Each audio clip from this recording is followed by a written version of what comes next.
ఈ రోజుల్లో మీకు చాలామంది టూ వీలర్స్‌కి బదులు అందరూ కారే కొనుక్కుంటున్నారనమాట. అది కూడా బడ్జెట్ కార్స్‌లో అంటే 5,00,000 నుంచి 6,00,000లో ఏ కార్ కొనుక్కుంటే బావుంటుంది? ఏ బ్రాండ్‌లో తీసుకుంటే బావుంటుందని చెప్పి చాలామంది డౌట్స్ ఉందనమాట. ఒక మిడిల్ క్లాస్ ఫ్యామిలీ కార్ కొనే ముందు చాలా ఆలోచిస్తారనమాట. షోరూమ్‌కి 1-2 టైమ్స్ వెళ్ళి ఏ కార్ తీసుకుంటే బెటర్ అని చెప్పి సజెషన్ తీసుకోవడం. అలా కాకుండా బెటర్ సజెషన్ అయితే గనక నేను మీకు ఇస్తానండి. సో, మీరు ఆల్రెడీ కార్ తీసుకునే ముందు కొలీగ్స్‌ని అడుగుతారు, ఫ్రెండ్స్‌ని అడుగుతారు, ఇంటి పక్కన వాళ్ళని అడుగుతారు. షోరూమ్‌కి 2, 3 సార్లు విజిట్ చేసి ఏ కార్ బెటర్ అని చెప్తే వాళ్ళు మిస్‌గైడ్ చేయడానికి ఛాన్సెస్ ఉందనమాట. యాస్ ఏ సర్వీస్ అడ్వైజర్‌గా నేను మీకు మంచి వెహికల్‌ని అయితే కనుక సజెస్ట్ చేస్తానండి. 5-6 లక్షల్లో డ్రైవింగ్ కంఫర్ట్ ఏది బావుంటుంది? ఏ వెహికల్ కంఫర్ట్‌గా ఉంటుంది ఫ్యామిలీకి? లేకపోతే మీరు ఏమన్నా కమర్షియల్‌గా వాడాలంటే ఏ వెహికల్ మీకు కంఫర్ట్‌గా ఉంటుందని చెప్పి దీంట్లో ఒక వెహికల్ ఉంది. అది కూడా చాలా అద్భుతంగా ఉంటుంది. దాని మోడల్ కూడా మీకు చెప్తాను. ఆల్రెడీ థంబ్‌నెయిల్ చూడంగానే మీకు అర్థమైపోయి ఉంటుందన్నమాట. 5-6 లక్షల్లో మీకు మంచి కార్స్ అయితే గనక నేను మీ ముందుకు తీసుకొస్తున్నాను. సో, ఎవరైతే కార్ తీసుకోవాలనుకుంటున్నారో వాళ్ళకైతే గనక ఈ వీడియో డెఫినెట్‌గా యూటిలైజ్ అవుతుందండి. చాలా అనాలిసిస్ చేసి నేను ఈ వీడియో అయితే కనుక మీ ముందుకు తీసుకొచ్చాను. తప్పకుండా ఆ వీడియో లాస్ట్ వరకు చూడండి. మంచి కంటెంట్ అనమాట. అండ్ ఎవరైనా కొత్తగా మన ఛానల్ చూస్తుంటే కనుక ఛానల్ తప్పకుండా సబ్స్క్రైబ్ చేసుకోండి. And welcome back to my channel. నా పేరు రఫీ అండి. నేను టెక్నికల్ ఆటోమొబైల్‌లో హిడెన్ ఫీచర్స్, టెక్నికల్ మీద అన్ని బ్రాండ్స్ మీద వీడియోస్ చేస్తూ ఉంటాను అనమాట. సో, ఇంకా లేట్ చేయకుండా మనం అయితే కనుక టాపిక్‌లోకి వెళ్ళిపోదాము. సో, మారుతి సుజుకి నుంచి నేను 5-6 లక్షల లోపు 5 వేరియంట్స్‌ని తీసుకున్నానండి. సో, ఫస్ట్ అయితే మనకి ఆల్టో K10, తర్వాత ఎస్ప్రెసో, వ్యాగనార్, సెలీరియో, ఈగో ఈ 5 వేరియంట్స్‌ని తీసుకున్నాను అనమాట. సో, ఏ వెహికల్ ఎలా ఉంది? ఏ వెహికల్ బెస్ట్‌గా ఉంది? అండ్ డ్రైవింగ్ కంఫర్ట్ ఎలా ఉంది? ఎందుకంటే కనుక మేము ట్రయల్స్ చూస్తాము, లాట్ ఆఫ్ వెహికల్స్ కంప్లైంట్స్ ఉన్నాయా లేదా అని చెప్పి సర్వీస్ ఫీల్డ్లో ఉన్న వాళ్ళకి తెలుస్తుందన్నమాట. షోరూమ్ వాళ్ళు ప్రైస్ ఎలా ఉంది ఏంటని చెప్పి చెప్పగలరు కానీ వెహికల్ కండిషన్ ఏంటి అని చెప్పి తీసుకునే ముందు ఏ వస్తువైనా సరే తీసుకునే ముందు ఎలా ఉంది ఏంటని చెప్పి అందరూ తెలుసుకునే తీసుకుంటారనమాట. సో, రాంగ్ స్టెప్ అయితే వేయొద్దండి. సజెషన్స్ తీసుకోండి. ఏ వెహికల్ బెస్ట్ ఏంటని చెప్పి తెలుసుకొని డెఫినెట్గా మీరు తీసుకుంటారని చెప్పి నేనైతే ఆశిస్తున్నాను. ఈ వీడియో మీకు డెఫినెట్గా ఉపయోగపడుతుంది. సో, ఫస్ట్ వెహికల్ ఏ పొజిషన్లో ఉంది ఏంటని చెప్పి నేనైతే కనుక డీటెయిల్గా మీకు చెప్తానండి. ఫస్ట్ చాయిస్ నాదైతే కనుక సెలీరియో అండి. సో, సెలీరియో మీకైతే కనుక స్టార్టింగ్ ప్రైస్ వచ్చేసి 5,84,000 పడుతుందన్నమాట. సో దాంట్లో ఎల్ఎక్స్ఐ మీకు 1 లీటర్ వస్తుందన్నమాట. విఎక్స్ఐ మీకైతే కనుక సెలీరియో 6,50,000 పడుతుందన్నమాట. సో, ఈ 2 వేరియంట్స్ దీంట్లో ఉన్నాయన్నమాట సెలీరియో.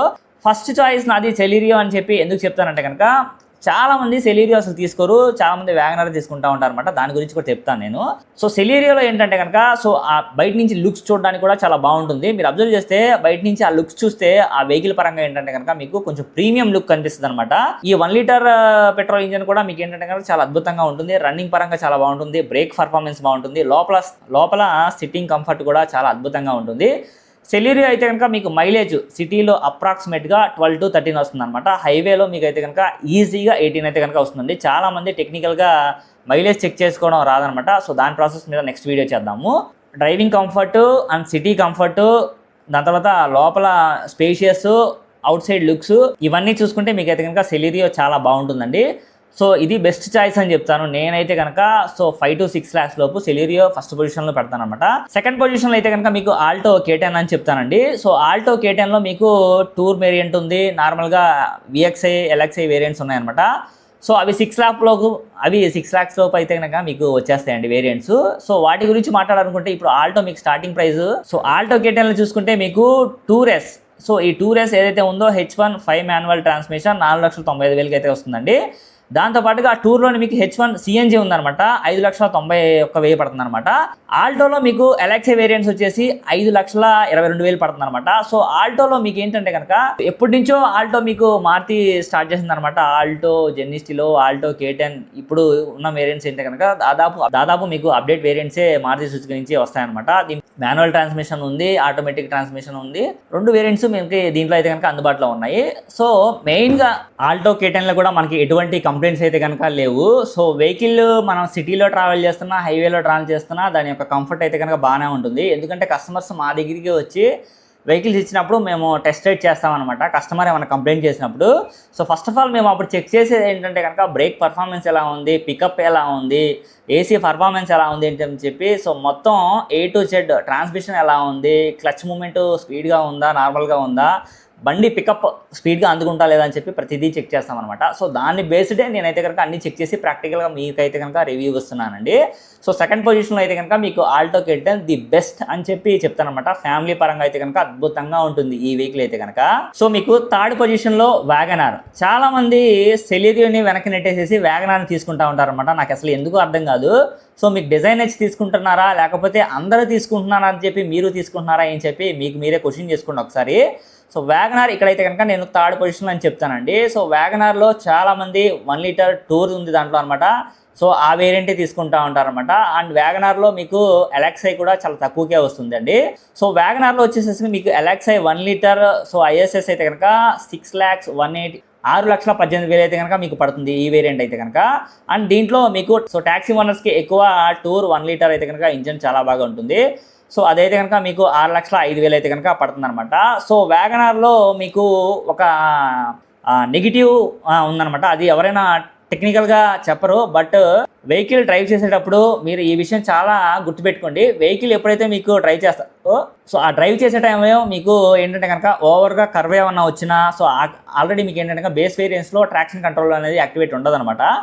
సో ఆ ట్రాక్షన్ కంట్రోల్కి దీనికి సంబంధం లేదు. బట్ నాకు ఎందుకు అనిపించింది డ్రైవ్ చేసేటప్పుడు స్టీరింగ్ స్టెబిలిటీ అనేది చాలా తక్కువ. అంటే ఫర్ ఎగ్జాంపుల్ మీరు కట్ చేసినప్పుడు 40 స్పీడ్లో కానీ 50 స్పీడ్లో కానీ 60 స్పీడ్లో కానీ స్టీరింగ్ అనేది మనం ఇలా తిప్పినప్పుడు సో ఆ వెహికల్ కంట్రోల్ అవుతుందా, బ్యాలెన్స్ తప్పుతుందా అని చెప్పి ఇంటర్నల్గా మనకు ఫీల్ వస్తుంది అనమాట. అది దాంట్లో చాలా తక్కువ ఉందని చెప్పి నా యొక్క ఉద్దేశం.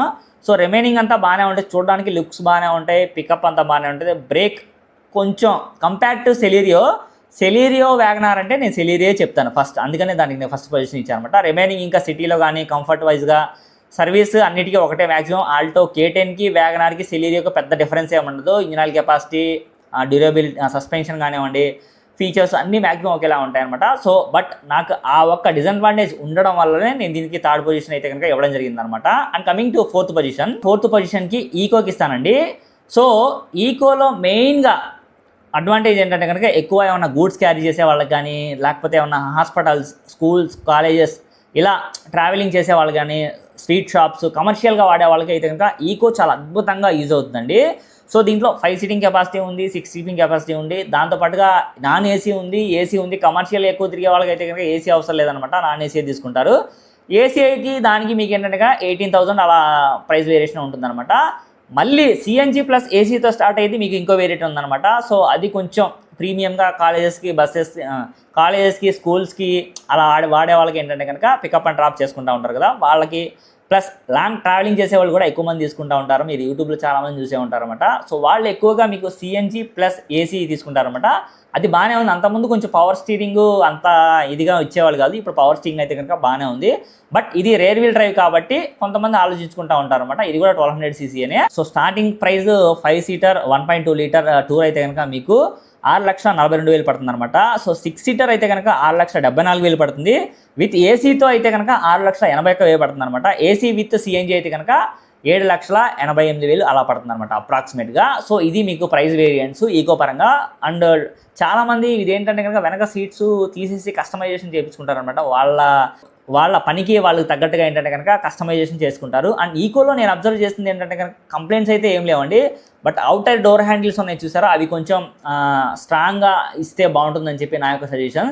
ఎందుకంటే అది స్లైడ్ డోర్ ఇస్తారు కదా ఈకోకి, మధ్యలో రో ఏదైతే ఉందో సో ఆ రో జరిపేటప్పుడు ఏంటంటే చాలామంది డోర్ హ్యాండిల్స్ కొంచెం గట్టిగా చేయడం, కమర్షియల్ వర్క్ జరిగేటప్పుడు మీకు తెలుసు కదా రఫ్ హ్యాండ్లింగ్ ఉంటుంది కదా, అది కొంచెం క్వాలిటీ పెంచితే బాగుంటుందని చెప్పి నా యొక్క సజెషన్. అంతే, ఇంకా దాంట్లో అయితే ఇంకా డిసడ్వాంటేజ్ అయితే ఏమీ లేవు. And fifth position espresso especially సిటీలో ట్రావెల్ చేసే వాళ్ళకే యూజ్ అవుతుందండి. లాంగ్ ట్రావెల్ చేసే వాళ్ళకైతే కనుక ఇదంతా యూజ్ అవుతుంది నా దృష్టిలో అయితే కనుక. సో ఎస్ప్రెస్సోలో ఒక డిసడ్వాంటేజ్ ఏంటంటే కనుక మెయిన్, సో మీకు right side left side power windows ఉంటాయి కదా, దాని యొక్క స్విచ్ని మధ్యలో ఇస్తారనమాట.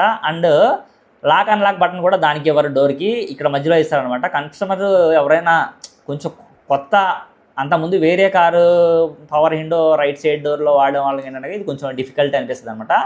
అదొకటే నాకు డిస్కంఫర్ట్ అనిపిస్తుంది. వెహికల్ లుక్స్ పరంగా చూడడానికి కూడా అంత ఏం అనిపించదు, బట్ గ్రౌండ్ క్లియరెన్స్ అయితే కానీ దీనికి కొంచెం బాగుంటుంది, అదొక అడ్వాంటేజ్. కంపేర్ టు ఆల్టో దీని గ్రౌండ్ క్లియరెన్స్ ఎక్కువ ఉంటుంది. 1 లీటర్ 5MT ఇది ఎస్టీడీ అంటే స్టాండర్డ్ అనమాట. 4,41,000 ఆన్ రోడ్ ప్రైస్ వచ్చేస్తుంది అన్న. మాక్సిమం ఆల్ వేరియంట్స్ మీకైతే కనుక 4.5 లక్షల నుంచి 5.5 లక్షల లోపే దీంట్లో వేరియంట్స్ అయితే కనుక ఉంటాయన్నమాట. సో నేను చెప్పాను కదా, సిటీలో ది బెస్ట్ వెహికల్ తీసుకోవాలి అని అనుకునే వాళ్ళకైతే కనుక ఇది బెస్ట్ ఆప్షన్ చెప్తాను. అంటే స్కూల్లో పిల్లల్ని దింపడానికి కానివ్వండి, టెంపుల్స్కి ఏమైనా వెళ్ళాలనుకున్నా, సిటీ ట్రావెలింగ్ ఏమైనా షాపింగ్ చేయాలన్నా, పెద్ద కార్స్ ఉంటాయి బట్ చిన్న కార్ ఏమైనా తీసుకోవాలి ఆలోచించాలనుకుంటే కనుక బ్లైండ్గా మీరు అయితే కనుక ఎస్ప్రెసోకి వెళ్ళిపోవచ్చు. సో సర్వీస్ ఛార్జెస్ కూడా చాలా తక్కువే, మ్యాక్సిమం మెయింటెనెన్స్ కూడా చాలా తక్కువే ఉంటుంది. So the best choice. But ఆ విండోస్కి దాని తర్వాత లాక్ అండ్ లాక్ డోర్స్కి అయితే కనుక ఆప్షన్ అయితే కనుక మీకు ఏసీ నా దగ్గర ఇస్తారనమాట. అది ఒకటే నాకు డిసడ్వాంటేజ్ అనిపించింది. సో ఇప్పటిదాకా నేను చెప్పిన 5 to 6 lakhs వేరియంట్స్ అయితే కనుక ఇవి టాప్ మోస్ట్ వెహికల్స్ అండి. సో మీరేమంటారు? నెక్స్ట్ మీకు ఏమైనా డౌట్ ఏమైనా ఉన్నా కామెంట్లో చెప్పండి, లేకపోతే మీరేమన్నా నేను చెప్పిన దాంట్లో ఇంకా డెప్త్గా ఏమన్నా అడగాలనుకుంటే కామెంట్లో చెప్పండి. అండ్ ఈ వీడియో ఐ హోప్ మీ అందరికీ అర్థమైంది చెప్పి నేను అనుకుంటున్నాను. అండ్ నెక్స్ట్ వీడియోలో మళ్ళీ కలుద్దాం. Thank you so much.